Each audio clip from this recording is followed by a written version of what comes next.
Welcome back to The Local Show, a service of Safe Harbor Wills and Trusts and Geddes Federal Savings and Loan. The Local Show, featuring conversations with business owners, employees, and local business leaders about their successes, challenges, and reasons for doing business right here in Central New York. The Local Show, locally produced by Zoey Advertising. Now, here are your hosts, Tom and Steve. And we're back, ladies and gentlemen. Thank you for joining us on this Saturday, carving out special time just before your Valentine's Day holiday and making sure you spread the love with Tom and Steve right here on The Local Show. We're broadcasting from the Zoey Advertising Studio, sponsored by Safe Harbor Wills and Trusts and Geddes Federal Savings and Loan, also on YouTube. Do you do something big for Judy on Valentine's Day?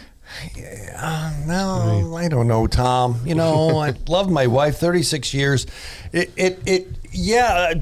I don't know. It feels like an opportunity to fail, quite frankly. Right. I don't know. How can you fail with chocolate? It just feels that way. So now, my wife loves me 36 years. Imagine, Tom, being connected to me for 36 years. Yes. And so I always am thinking and wanting to do something and not quite sure what the expectations are. And right. I'm uncomfortable. You even asking me because I feel pressure. We have Betsy Blaslin coming in next. So when she comes in, she's the owner of Diana Jewelers. You could just put your wallet on the table. She'll tell you what you can get. We pretty much do that over there now because they're terrific. Yeah. Can we talk about something else? Yes, I'm we getting can. a little uncomfortable here. All right. Right now, it's our pleasure to introduce Matt Masur. He is the founder of Growth Mode Technologies, growthmodetech.com. How are you there, Matt? I'm doing well, thank you. Good. So, did I say your name the right way? Is it Masur? You said it much close. It's Masur. You said it much closer than most folks get. Major. So, whatever. Masur Matt. Like Colonel Major? Just don't call me late for dinner. You know, that's what they say, I guess. So, Matt, what's your background? Are you from Syracuse? So I'm actually from the Herkimer County area originally, but I've been, I consider that Central New York.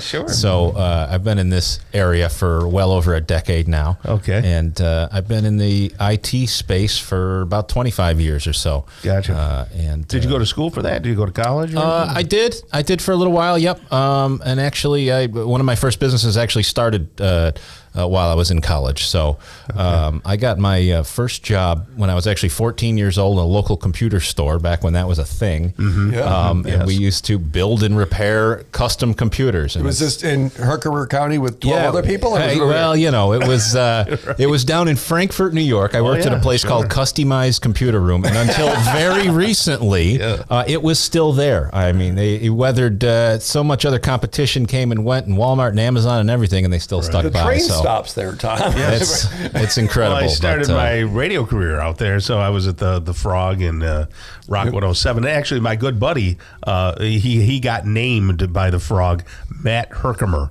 and he lived in Frankfurt. I know that Simmons. guy. His name is not Matt, which really blows my mind. John Simmons is his name. Yeah. Nice guy. Really Wow, and nice you were at Radio Shack, which is a Tandy company. So when you were doing that, Tom was over selling transistor radios or whatever it was. Absolutely.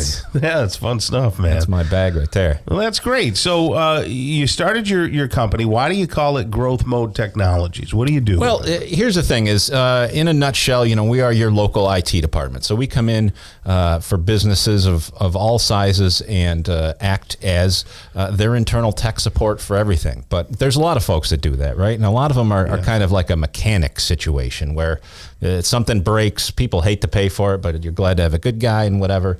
And we do those things. We keep things going, but our real goal is to really focus on the promise of technology. I'm an old sci-fi nerd. I love all these futuristic things. We were supposed to have flying cars. We don't quite have that yet. But there is some incredible technology that businesses can use, and our focus is to really help our clients grow and not just keep that printer running for another decade, but move the business forward and really take advantage of everything in the technology world. It sounds like it's big companies only from what you just said. It's not big companies only. So we don't typically work with like 1 and 2 employee organizations, but 10 employees and up. is really where we're at. And in all honesty, we've made an exceptions for a large number of smaller groups to help them out here and there. But yeah, where we're most beneficial, where we're most cost effective is kind of in an organization. I guess you would say mid to large size organization. Do phone systems fall under IT these days? They do, and it's kind of funny. That's one of our main focuses right now is our business phone systems. And the reason for that is we got into all these things. I mentioned I've been in this business for 20 plus years, and it started out just fixing computers. Well, then suddenly we networked them. I had to figure out how that worked. Right. And then suddenly we had these networks, and they started putting security cameras and phones and everything on it. And just as a matter of being in the business, we had to know how to operate these things. But again, that turned into all kinds of opportunity because we found ways to offer some really nice feature-rich business phone systems for far less than anybody else is. And as your IT company, we roll it in and we keep it all running, and it makes it a pretty nice package deal. When people decide to do business with you, are they running away from something or are they running towards you?